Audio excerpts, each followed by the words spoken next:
Yo, what's going on YouTube, and welcome back to Goal Line Hockey. It's your boy Kevin Forte, and guys, parity is alive in the NHL for the 2022-2023 NHL season. It is alive and well. The New Jersey Devils at the top of the NHL standings, and who is that?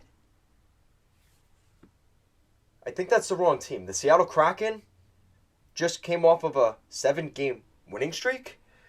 That can't be right. Oh, wow. Wow, guys. The Seattle Kraken are playing for real.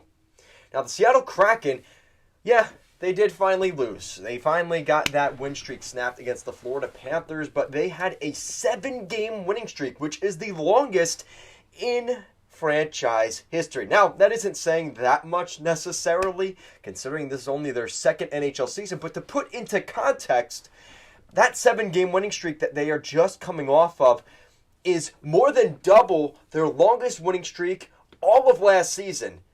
You know, their longest winning streak in their inaugural season last year was 3 games. That's it. 3 games was their longest winning streak, and their longest losing streak was a 9-game losing streak, and that happened pretty often. They had a 7-game losing streak in there, a couple of 4-game losing streaks, a 7-game losing streak, a 9-game. It was a rough season for the Kraken, but things seem to be turning around in year 2 under Dave Haxtell and the Seattle Kraken. Now, the real issue for the Kraken last year, there were a couple things. They lacked the goal scoring, and that was kind of a given. We expected that to be an issue, but the goaltending was really not good. That was something that was kind of, seen as a strength for Ron Francis's team last year, was a pretty good defense and a good goalie tandem in Grubauer, Drieger, and I think they had somebody else. Was it Joey Decord or something like that, who was no longer with the team?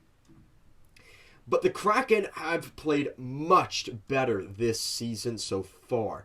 Now, what's interesting is the Kraken have won their 15th game of the NHL season.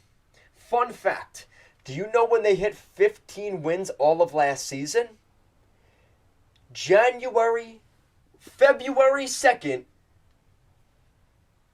was their 15th win of the season last year against the New York Islanders, which was game 46 of this season last year. So it took them more than half of the season to get to the same win total they are already at this season. Talk about a turnaround. It's been a great season so far for the Kraken in that regard. A really nice breath of fresh air, and we're starting to see this team play quite well. Now, they finished this season last year toward the bottom of the standings. They obviously finished toward the bottom, 29th in the NHL for goals for, and 24th in the NHL for goals against last year.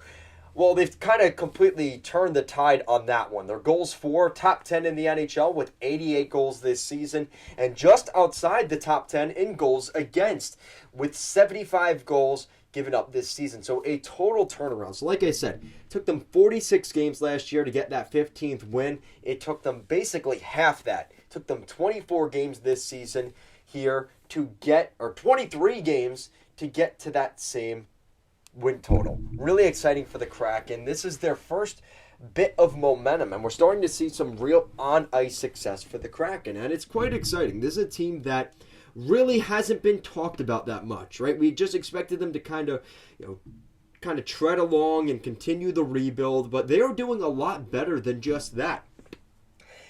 Some of their key additions, the big one being Andre Burakovsky from the offseason. That was a huge signing for them. I remember, talking about in the summer, when during the playoffs last year with the Avalanche, he literally shot the puck through the net. That's how hard his shot was in the playoffs.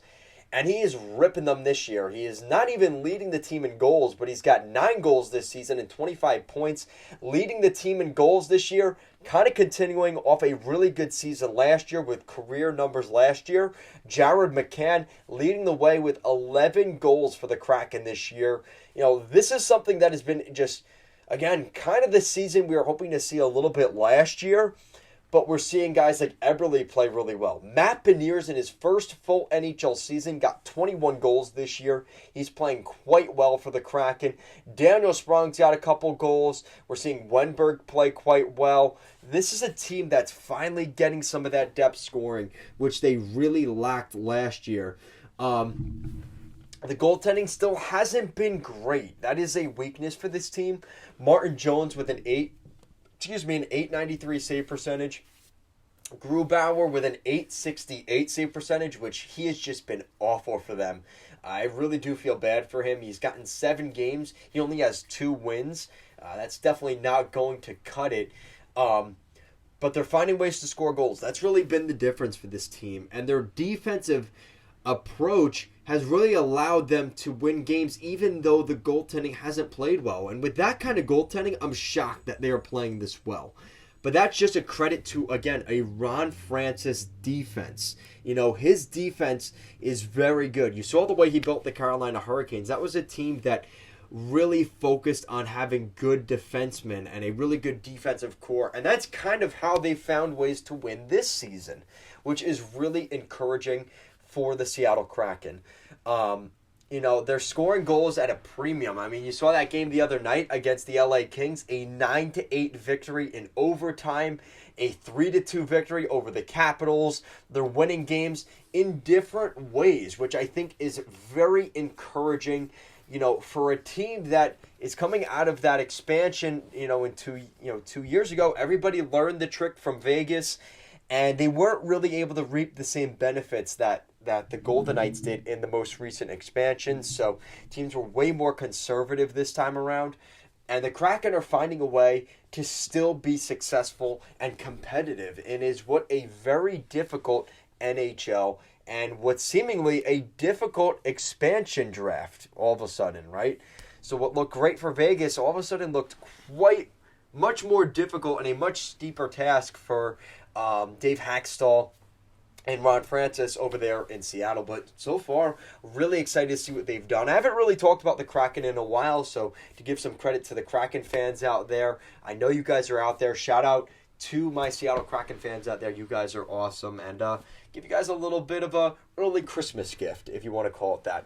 Guys, that is it for today's video. Let me know what you guys think in the comments section down below. Do you guys think that the Seattle Kraken are for real this season, or do you think they will inevitably fall out, end up being in the Connor Bedard sweepstakes? I don't think that's necessarily a bad consolation prize, but I think they want to make the playoffs there and get their first playoff game there at Climate Pledge Arena. We'll see how things go. I'm pretty optimistic with this team. The only concern I have is that goaltending. Like, this is not sustainable, and considering they gave up 5 against the Panthers the other night, that is a weakness for this team. Like, if teams know to just get shots on the goalies and kind of pepper them, it's going to be difficult sledding for the Kraken in the second half of the season, in the dog days of this year, once we get into January and February. But we'll see how things go. So far, things are going pretty well for them. Give those fans something to cheer about.